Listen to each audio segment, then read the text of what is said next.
이게 현재 17일 연속으로 랠리를 펼치고 있습니다. SK 하이닉스가 실적을 발표했습니다. 1분기 매출액이 52조 원인데 영업이익이 무려 37조 원입니다. AI가 도래함으로 인해서 나타나는 전반적인 흐름에 대해서는 이 사이클은 올라타는 게 맞으나 여기에서 분명히 주의할 부분은 안녕하십니까 여러분, 현명한 투자의 길잡이 제임스 인사드립니다. 자, 오늘은요 그 반도체에 대한 얘기를 좀 해볼까 합니다. 사실 반도체에 대한 말씀을 드리는 이유가 저희 반도체 지수죠, 속스라고 불리는 지수가 있는데 이게 현재 17일 연속으로 랠리를 펼치고 있습니다. 다들 아실 겁니다. 그래서 필라델피아 반도체 지수라고 불리는 이 지수가 무려 17일 동안 연속으로 오르면서 엄청난 랠리를 펼치고 있는데요. 그러면은 이렇게까지 초호황으로 오르고 있는 반도체가 앞으로는 어떻게 될 것인가? 뭐 지금이라도 들어가야 되는 건가? 지금 들어가면 물리는 거 아닌가? 이제 이런 걱정들 많이 하실 것 같아서 이 반도체에 대한 전반적인 월가 투자은행들의 전략적 진단과 전망에 대하여 한번 가져와 봤습니다. 자, 그럼 바로 본론으로 들어가 보겠습니다. 일단 현재 반도체가 엄청나게 랠리를 펼치고 있는데요. 그 핵심에 뭐가 있냐면 AI가 당연하겠지만 있습니다.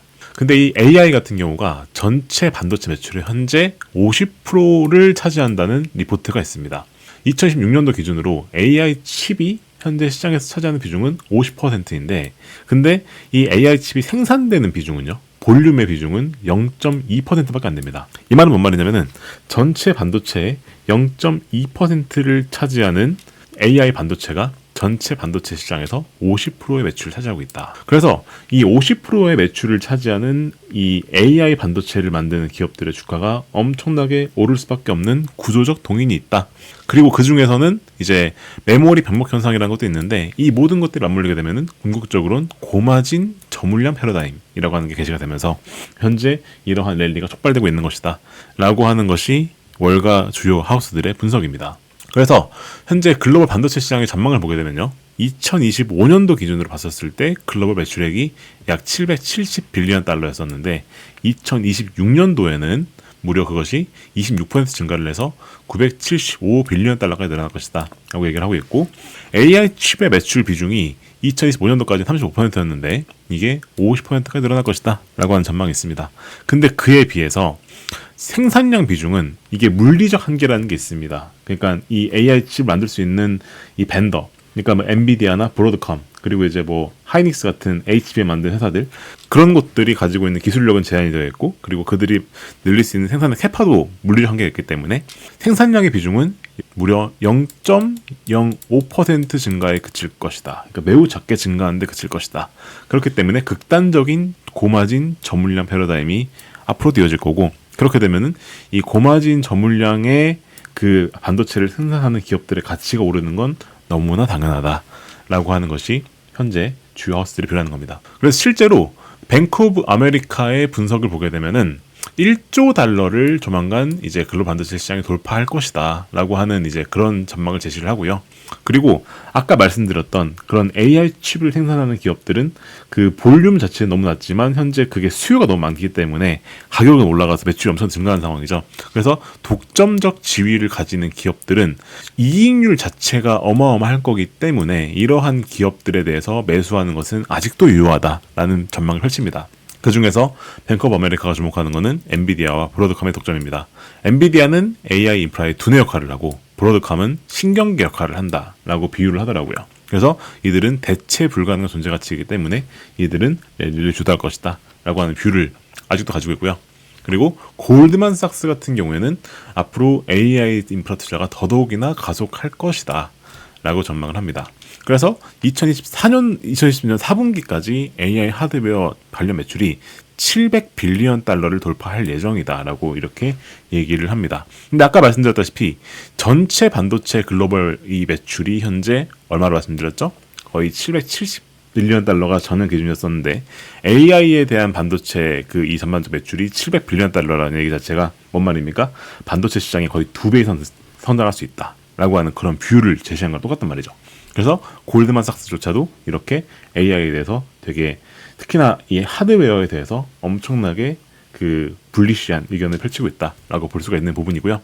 그리고 JP 모건, 사실 JP 모건이 약간 좀 그 하락 관점을 좀 리스크 관점 많이 얘기하는 하우스 하나지 않습니까? 근데 이 JP 모건마저도 에이전틱 AI와 메모리 병목에 대해서는 인정을 합니다. 에이전틱 AI라고 하는 것은 다들 아시겠지만 AI가 이제는 인간을 대신해서 스스로 계획하고 실행하는 그런 워크로드를 수행하는 것을 얘기하는 게 에이전트죠. 근데 이런 에이전트 AI가 시대가 도래를 하게 되면은 그 스스로 계획하고 실행하는 데 있어서 다단계 워크로드가 필요하고, 그렇게 되면은 당연하겠지만 더 많은 연산량이 필요하다. 그래서 이 에이전틱 AI 시대에 맞춰서 CPU는 물론이고 메모리 이런 것들이 갈수록 더 부족해질 것이다.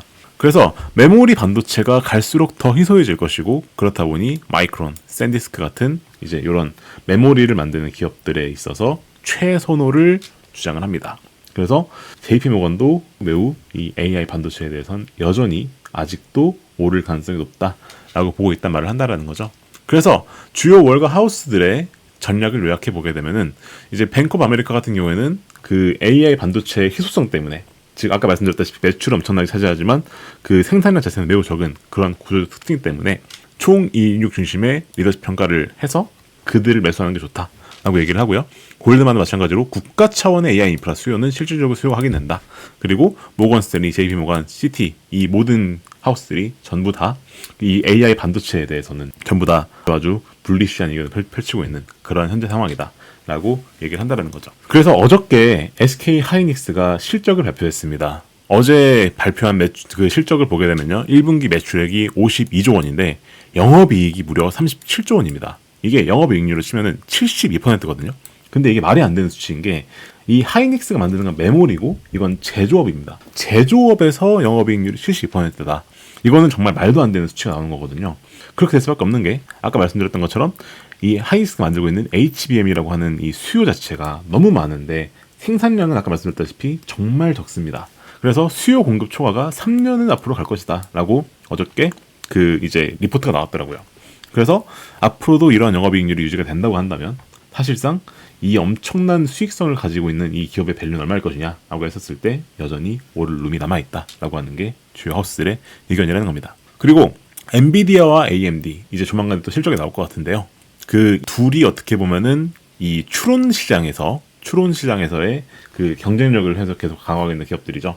그 현재 엔비디아 같은 경우에는 쿠다 생태계를 기반으로 해서 학습 시장에서 절대 우위성을 가지고 있고, 그리고 AMD 같은 기업들은 추론 시장의 점유율을 계속해서 늘려나가고 있습니다. 자, 이런 거대 메모리 전략을 펼치고 있는 이제 그러한 기업들이 있거든요. 특히나 이제 아까 보여드렸던 AMD 같은 경우에는 무려 메모리를 432GB짜리 메모리를 탑재한다는 계획을 세우고 있습니다. 이 말은 이 추론 시장에서 아까 말씀드렸다시피 메모리에 대한 그런 수요가 늘어나고 있다는 것을 사실상 계속적으로 보여주는 사례를 볼 수 있는 거거든요. 그렇다 보니까 앞으로도 메모리 시장에 대한 수요는 앞으로도 계속해서 늘어날 것이다. 그래서 이 차세대 아키텍처 메모리 영상 보시게 되면은 갈수록 메모리에 대한 수요는 늘어나고 있다라고 하는 것이 현재도 나타나는 부분이다 말씀드릴 수 있을 것 같다는 겁니다. 그래서 이 HBM에 대한 수요는 앞으로 계속해서 늘어나고 있고 메모리는 갈수록 더 많이 필요할 것이다 라고 하는 것이 이제 여기에서 기술을 사용해서 나타나는 부분이기 때문에 메모리 반도체에 대한 전반적인 그런 쇼티지 현상, 그런 것들은 앞으로 유지될 것이다 라고 보여야 될 것 같고요. 그리고 더 나가서는 요즘에 피지컬 AI라고 합니다. 물리적 AI, 그리고 엣지 컴퓨팅 이런 것도 부상을 하고 있습니다. 그래서 앞으로는 엣지 AI 칩이라는 것도 늘어날 건데, 이것도 마찬가지로 전부 다 반도체가 들어가는 영역이 되겠죠. 이건 완전 새로운 패러다임의 반도체이기 때문에 마찬가지로 여기에서도 반도체 수요가 늘어날 것이다 라고 하는 게 이제 주요 월가하우스들의 뷰이다 라고 말씀을 드려야 될 것 같고요. 그리고 그렇다 보니까 반도체 장비에 대한 지출이 현재 급증하고 있습니다. 캐펙스가 늘어나고 있는 거죠. 2016년도는 이제 현재 주요 그 빅테크들이나 그런 데서 얘기하는 캐펙스가 1,400억 달러인데 이게 앞으로도 계속해서 늘어날 것이다 라고 하는 것이 뱅크 오브 아메리카의 뷰입니다. 여기에는 이제 TSMC, ASML 같은 회사들이 절대 권력과 독점적 지위를 가지고 있고요. 그래서 이런 회사들에 대해서도 앞으로도 계속해서 좋을 것이다 라고 하는 그런 뷰들을 펼치고 있다 말씀드릴 수 있을 것 같습니다. 자, 그러면 리스크는 없느냐? 리스크가 당연하겠지만 존재를 합니다. 일단 그 아직도 나오는 얘기인 건데 순환 금융이라는 얘기가 있습니다. 이게 뭔 말이냐면은 엔비디아가 오픈 AI에 투자를 하고, 오픈 AI가 GPT를 만든 회사죠. 이 GPT를 만든 회사에서 이 투자를 받은 자금을 가지고 엔비디아의 칩을 구매하는 이런 순환 금융의 형태가 사실 이 AI를 만드는 모델 기업과 하드웨어 사이의 그 기업에서 이런 일들이 나타나고 있습니다. 그래서 이 칩 구매 자체가 순환 구조이기 때문에 이 순환 구조가 언제까지 갈 수 있을까라고 하는 그러한 우려는 여전히 있고요. 만약에 이 순환 구조가 깨지게 된다면 어떻게 될까요? 그러면 그 순간 수요가 줄어들 수도 있겠죠. 그리고 AI 인프라에 대해서 현재 지금 엄청나게 투자를 하고 있는데 이 투자를 한 거에 대해서 결국엔 투자를 한 빅테크들은 이 AI 지출에 대해서 결국에는 이걸 가지고 실질적인 수익 모델을 만들어서 수익 모델을 내야 될 건데 사실 아직까지 AI가 정말 파워풀하고 정말 모든 것들을 가능하게 할 것 같다는 그런 장밋빛 미래는 있지만 실질적인 수익 모델은 현실적으로 미검증 상태에 있다라고 하는 것이 이 주요 리스크 요인으로 지목되는 부분입니다. 그리고 마지막으로는 전력 공급의 부족이 있습니다. 이 AI 반도체에 대한 투자가 이루어지면 이제 그 투자가 이루어진 데이터 센터가 구동이 되어야 되는데 그 전력이 부족할 수 있다. 그래서 그 이 투자가 늘어나는 속도가 이 전력망에서 일어나는 용량 한계에 도달을 해서 실행 리스크가 나올 수도 있다. 즉 전력이 부족해서 데이터 센터 못 돌리기 때문에 투자를 멈추게 되는 이제 이러한 것들이 주요 리스크 요인이다. 그럼 우리는 이러한 리스크 요인들을 면밀히 관찰을 하면서 이런 부분에서 이슈가 없는지를 면밀히 체크를 하면서 반도체 기업의 랠리에 올라타는 게 맞다라고 하는 것이 주요 월가하우스의 뷰라는 겁니다. 그리고 또 지정학 리스크도 있습니다. 현재 그 미국과 중국 사이에 있었던 대중국 반도체 수출 제한 강화 이런 부분들도 있고요. 그리고 관세 정책 변동성. 이제 미국의 중간 선거가 곧 있는데 이렇게 되면은 이제 이 관세와 관련된 정책 불확실성이 한 번 더 나올 가능성이 큽니다. 그래서 반도체 공급망 전체의 비용 상승 우려가 있는 상황이다. 그리고 여기에 적지는 않았지만 이란 전쟁과 관련된 부분에 있어서도 이 지정학 리스크가 아직까지 존재하는 상황이죠. 그렇다 보니까 글로벌 공급망이 현재 재편이 되고 있는 상황이고 이런 상황에서는 생산 거점의 다변화 이런 것들에 있어서 그 인프라 중복 투자 리스크가 생길 수밖에 없거든요. 이렇게 되면은 이런 부분들에 있어서도 이 AI 투자의 그런 그 전반적인 캐펙스가 주춤하는 게 아니냐라고 하는 그런 우려가 충분히 나올 수 있다 말씀드려야 될 것 같습니다. 그래서 결론 및 투자의 시사점입니다. 우리가 반도체 섹터를 그 아까 말씀드렸다시피 이 AI 전반적인 이 투자의 증가로 인해서 전반적으로 반도체 섹터 자체는 상방의 흐름에 있는 것이 맞습니다.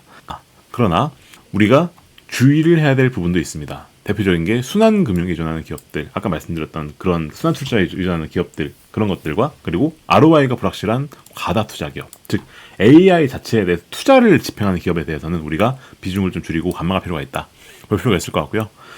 이 전반적으로 이 시장의 흐름에 대해서 마진 구조에서 우위에 있는 기업들, 뭐 대표적인 게 메모리 반도체 기업들이 있을 수도 있고요. 그리고 이제 엔비디아 같은 기업들이 있을 수 있죠. 그리고 추론 물리적 AI 확장 이런 기업들과 메모리 장비주 이런 기업들이 실질적으로 이 레이스에서 승자가 될 가능성이 높기 때문에 이런 기업들에 대해서는 우리가 적절 매수를 하되 그 아까 말씀드렸던 리스크 요인들을 면밀히 체크를 하면서 갈 필요가 있다. 그래서 전반적으로 봤었을 때 이 전반적인 이 매크로 사이클의 흐름, AI가 도래함으로 인해서 나타나는 전반적인 흐름에 대해서는 이것은 문명사적 전환이다 라고 하는 것이 대부분 월가하우스의 뷰입니다. 그렇기 때문에 이 사이클은 올라타는 게 맞으나 여기에서 분명히 주의할 부분은 주의를 해야 되고 특히나 지정학 리스크 관련된 부분이나 이런 순환 출자와 관련된 흐름에 있어서는 지속적으로 모니터링 해야 된다라는 말씀을 드리고 싶습니다. 자, 오늘 영상이 도움이 되셨길 바랍니다. 이 객관적 데이터 바탕을 해서 투자 결정을 내리고 그거를 투자를 하는 것을 우리는 퀀트 투자라고 부릅니다. 아까 말씀드렸던 리스크 요인들을 챙겨가면서 집행하는 투자 어떻게 하는지 궁금하시죠? 여기 하단에 고정 댓글에 보시면 저희와 함께할 방법이 들어있습니다. 꼭 참고해보시면 좋을 것 같고요. 그럼 저는 여기서 인사를 드리겠습니다. 저희 유튜브 채널 구독과 좋아요, 알림 설정까지 꼭 부탁을 드리겠습니다. 그럼 저는 다음에 인사드릴게요. 감사합니다.